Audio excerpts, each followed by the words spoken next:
नमस्कार, आप देख रहे हैं न्यूज नेशन का डिजिटल प्लेटफॉर्म और मैं हूं आपके साथ सचिन दुबे। एशिया कप टी20 में आज मुकाबला होने वाला है भारत और पाकिस्तान का।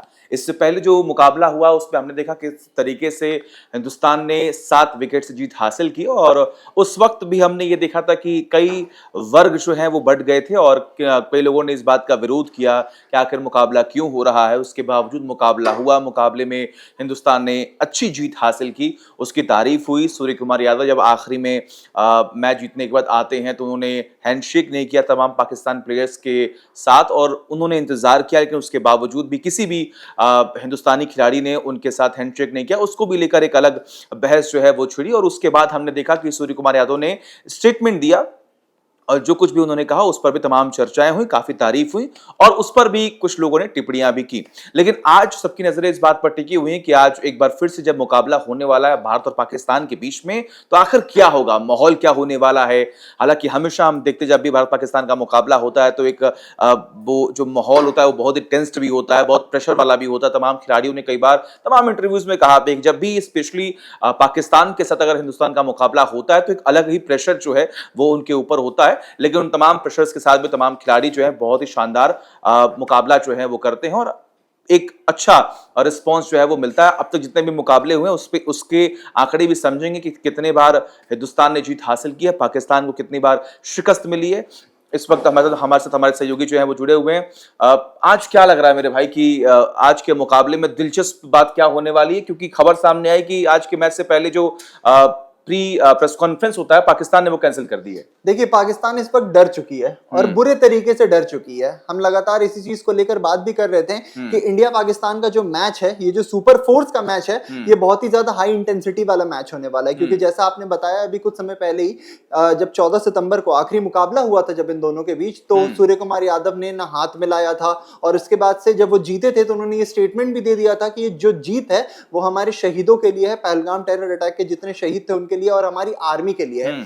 तो इसको लेकर तमाम बातें उठने लगी थी और उसके बाद आपको याद भी होगा कि पीसीबी किस तरीके से बौखलाई थी। पीसीबी के जो चीफ है मोहसिन नकवी, वो किस तरीके से बौखलाए थे। तो इस मैच में जो आपने सबसे पहला सवाल पूछा कि क्या कुछ पिकअप्स रहने वाले, टेक अवेज रहने वाले हैं, तो आपको बता दे, पाकिस्तान क्रिकेट टीम एक ऐसी क्रिकेट टीम है जो प्रेस कॉन्फ्रेंस छोड़ देती है पर अपने लिए हायर करती है एक साइकोलॉजिस्ट। डॉक्टर करीम वहां पे एक साइकोलॉजिस्ट है, उन्हें हायर करके लेके आई हैं अपनी मेंटल कंडीशन को और अपनी मेंटल स्ट्रेंथ को बूस्ट करने के लिए, ताकि वो हाई परफॉर्मेंस मैच में, हाई प्रेशर मैच में अच्छी परफॉर्मेंस दे पाए। अब ऐसे में जो आपने सबसे पहला टेक अवे बोला है इस मैच से, वो मुझे यही लग रहा है कि डॉक्टर करीम की टेस्ट होने वाली है आज पाकिस्तान के साथ, कि उन्होंने कैसे किस तरीके से मेंटल बूस्ट, मेंटल जो एक बूस्टिंग कहते हैं वो किया है। हम ये देख पा रहे हैं कि सोशल मीडिया के दौर में जब हम ये मुकाबले देखते हैं तो ट्रोलर्स जो हैं वो बहुत ही ज्यादा एक्टिव हो जाते हैं। बिल्कुल। और जब से ये मुकाबला हुआ, चाहे वो हैंडशेक का मुद्दा हो या फिर जब पहले ही बॉल पर अभिषेक ने चौका मेरे ख्याल से जड़ा था तो वो एक जवाब भी देने की कोशिश की गई थी, तो उसको भी लेकर अलग अलग तमाम मीम्स जो हैं वो बन रहे हैं। लेकिन पिछला जो मुकाबला पाकिस्तान का था उस वक्त एक खबर सामने आई थी कि क्या ये मुकाबला नहीं होगा, पाकिस्तान जो है क्या वो एशिया कप से बाहर जाने का फैसला कर रहा है।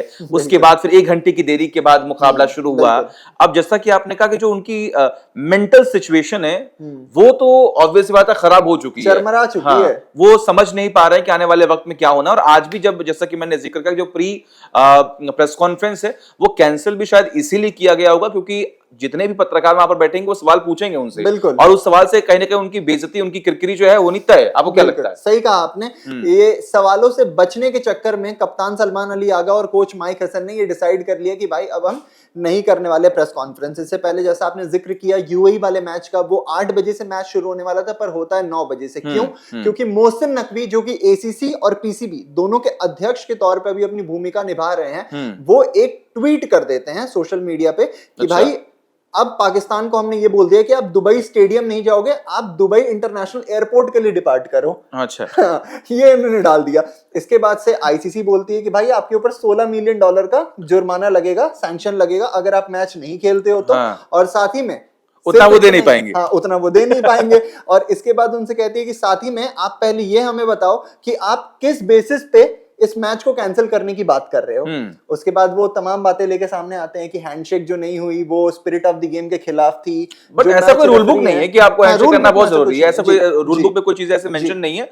वो एक कॉल था हमारे कप्तान का और हम सभी अपने कप्तान के साथ है। सूर्य कुमार यादव के नेतृत्व में हमारी टीम जो है वो खेली और हम सब ये मानते हैं कि बिल्कुल सही किया गया, जो भी फैसला था वो बिल्कुल सही था। अच्छा, अब ये तो बात हो गई पाकिस्तानी किरकिरी लगातार हो रही है, प्लेइंग 11 को लेकर बात कर लेते हैं। चर्चा इस बात की भी है कि पाकिस्तान का भी प्लेइंग 11 जो है वो चेंज हो सकता है, या इंडिया टीम में कितनी संभावना है कि प्लेइंग 11 जो है वो चेंजेस हो सकती है, क्योंकि अलग अलग टीम के साथ अलग अलग रणनीति, अलग अलग प्लेयर्स जो है वो खेलते हैं। एक मतलब ऐसा नैरेटिव जो है वो सेट होता है। क्या लगता है आपको? देखिए, ओमान के साथ अगर हम जो आखिरी इंडिया का मैच था उसकी बात करें ना, तो मुझे लगता है कि बहुत ही कंप्लेसेंट मैच था भारत के नजरिए से। आपको पता है कि सूर्य कुमार यादव उस मैच में बैटिंग करने ही नहीं उतरे थे, और उसके बाद जब बॉलिंग करने भी आए तो बॉलिंग चेंजेस ऐसे हो रहे थे कि लग ही नहीं रहा था कि ये सूर्य कुमार यादव ही कप्तान है ऑन फील्ड। और कहीं ना कहीं उन्होंने गेम के बाद ये कहा भी कि हमने बहुत एंजॉय किया है इस गेम को, और ओमान को भी उतनी शाबाशी थी।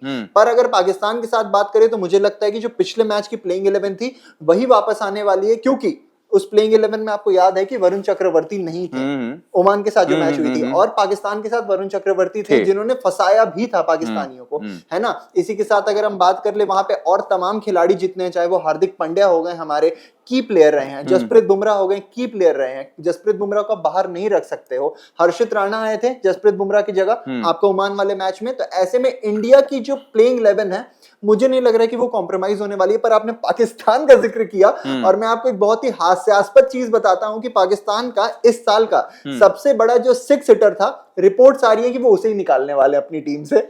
अब सोचिए, अब एक बार फिर से वो अपने पैर पे कुल्हाड़ी मारते हुए नजर आएंगे इस बार के मुकाबले में।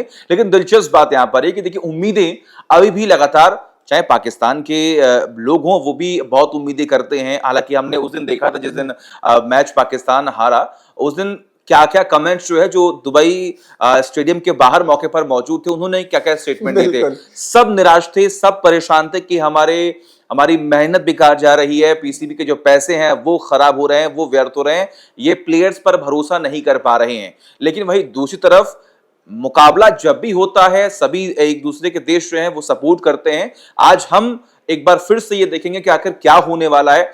क्या अच्छा मैच, जब मुलाकात होगी एक बार फिर से, जब पाकिस्तान के प्लेयर्स और हिंदुस्तान के प्लेयर्स आमने सामने होंगे, तो मुझे लग रहा है कि शायद वही माहौल जो उस दिन था वही आज भी देखने को मिलेगा। मुझे आज भी उम्मीद नहीं कि हैंडशेक किया जाएगा और जीतेगी इंडिया ही। हाँ, रिपोर्टेडली ये भी कहा गया है ना कि सूर्य कुमार यादव ने इस चीज को क्लियर कर दिया है कि अगर 28 सितंबर को हम फाइनल जीतते हैं, और क्योंकि ये जो पूरा एशिया कप का इवेंट है ये एसीसी होस्ट करवा रही है, तो एसीसी के अध्यक्ष मोहसिन नकवी हैं जो कि एक पाकिस्तानी है, और वो अगर हमें ट्रॉफी देने आएंगे तो हम ट्रॉफी भी नहीं लेने वाले हैं। तो इससे आप समझ सकते हैं कि कितनी ज्यादा गंभीरता इस बात में कि दोनों टीम्स के बीच आज जो मैच होने वाला है वो कितना कड़ा मुकाबला रहने वाला है ना। तो आने वाला वक्त बताएगा। आपको क्या लगता है, कमेंट करके बताएं कि आखिर कितना स्कोर जो है वो जा सकता है, आज कौन जीत सकता है, प्लेइंग 11 क्या हो सकती है, किसको टीम से बाहर निकाला जा सकता है। आपके पास मौका है, कमेंट करके बताएं। तमाम बड़ी खबरों के लिए देखते रहिए न्यूज़ नेशन डिजिटल।